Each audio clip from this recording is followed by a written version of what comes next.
Olá, Shalom, seja bem-vindo ao canal Mais de Sião. Meu nome é Elissenberg, sou pesquisador das Escrituras, moro aqui em Jerusalém e preparei para você um estudo especial sobre a Carta aos Hebreus conforme o contexto histórico que nos apresenta a visão bíblica original da comunidade judaica do primeiro século. Esse estudo será dividido em 5 vídeos principais que te ajudarão a compreender a visão geral do escritor e os conceitos originais da congregação judaica primitiva, porém, outros vídeos complementares serão indicados durante o curso, para que você tenha aí uma melhor compreensão de um ponto bíblico específico. Gostaria de aproveitar e convidá-lo para se juntar ao nosso grupo de membros exclusivos aqui do canal e assim obter prioridade nos estudos bíblicos completos e receber no final um certificado de curso livre. Os cursos livres que eu ofereço não são regulamentados pelo MEC, tá, gente? Mas estão amparados pela Lei das Diretrizes e Bases da Educação, número 9.394 de 1996, que regulariza o nosso trabalho e permite a certificação. Então, vamos ao estudo. Em primeiro lugar, é fundamental compreender que a Carta aos Hebreus foi escrita e destinada exclusivamente aos judeus crentes em Yeshua que viviam num período tenso entre o Império Romano e Israel. A carta foi escrita em algum momento durante a segunda metade do primeiro século, ou seja, provavelmente entre o ano 65 ou 70 da Era Comum, quando Jerusalém passou por uma grande turbulência e foi invadida e destruída pelo exército romano, assim como o templo judaico, conforme predito no versículo 26 do capítulo 9 do livro de Daniel e também mencionado por Yeshua nos evangelhos. A história diz que 10 anos após a morte de Herodes, a Judéia passou a ser governada diretamente por Roma. A opressão romana sobre a vida judaica causou grande insatisfação, resultando em episódios violentos que se transformaram, numa grande revolta no ano 66 da Era Comum, depois de Cristo. Forças superiores romanas, lideradas pelo general Tito, arrasaram Jerusalém no ano 70 da Era Comum e derrotaram a última fortaleza dos judeus em Massada, no ano 73 da Era Comum. A história resumida da fortaleza de Massada você poderá assistir no vídeo que está aparecendo aí na sua telinha. Esse vídeo faz parte do conteúdo complementar do estudo bíblico e histórico sobre a Carta aos Hebreus e ele estará incluso aqui na playlist, tá joia? Você poderá assistir mais tarde se quiser. A total destruição de Jerusalém e do segundo templo foi catastrófica para o povo judeu e, de acordo com o historiador Flávio Joséfo, centenas de milhares de judeus morreram durante a tomada romana de Jerusalém e do restante do país. Outros milhares de judeus foram vendidos como escravos e enviados ao exílio, Por esse motivo, você encontrará mais tarde, os apóstolos visitando o quê? As sinagogas dos judeus no exílio, assim como escrevendo cartas destinadas a eles e também aos povos gentios que aceitaram, que creram, que entenderam o evangelho pregado anteriormente pelos profetas que apontavam para o Messias de Israel. Então, a julgar pelo conteúdo, a carta aos Hebreus foi endereçada a uma comunidade judaica cuja fé estava vacilando por causa do quê? Das aflições sofridas por aqueles judeus que creram em Yeshua, mas não viram o cumprimento completo da profecia de que o Messias viria para restaurar a nação de Israel e então governá-la. Naquele período também houve muitas perseguições por parte da elite sacerdotal contra os judeus crentes em Yeshua, assim como do Império Romano contra a comunidade judaica em geral, todos eles, crentes em Yeshua ou não. Todas essas perseguições contribuíram para o enfraquecimento da fé daquela comunidade judaica crente em Yeshua. E dentro desse contexto, o autor escreveu rapidamente sua carta chamando a atenção dos judeus sobre o cumprimento profético relacionado ao Messias e também sobre a atualização da lei do sacerdócio, e da lei do sacrifício. O escritor também menciona as promessas guardadas para aqueles que permanecerem firmes, fiéis e obedientes aos mandamentos de Deus. E crendo no Messias, logicamente, que de fato virá estabelecer o seu reino em Israel e implantar o reino de Deus e a justiça em toda a terra, onde os salvos governarão as nações juntamente com o Messias. Note que na carta aos Hebreus há mais citações da Bíblia hebraica do que em qualquer outro escrito apostólico.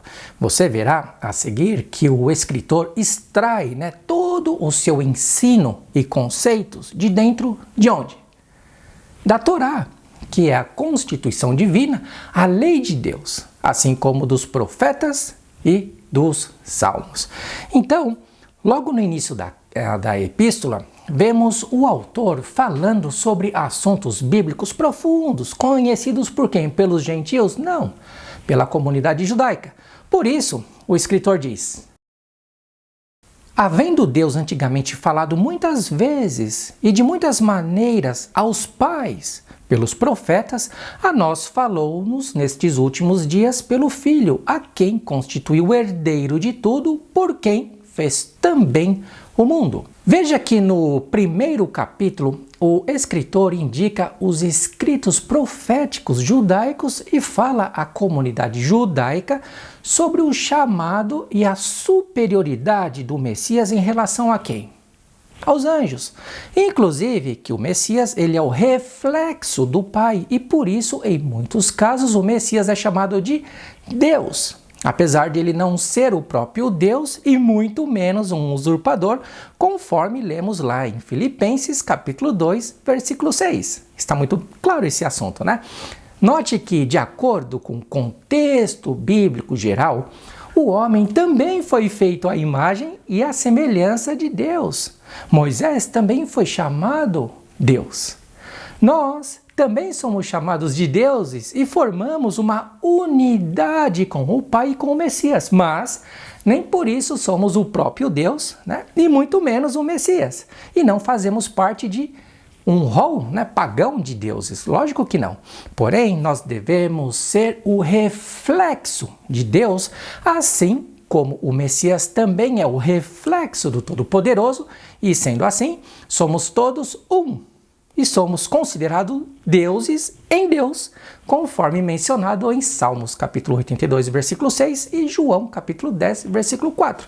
Se você tem dificuldade para entender a representatividade da palavra Deus dentro do contexto bíblico hebraico, por favor assista ao vídeo que está aparecendo aí em sua tela, pois ele faz parte do conteúdo complementar sobre a carta aos Hebreus.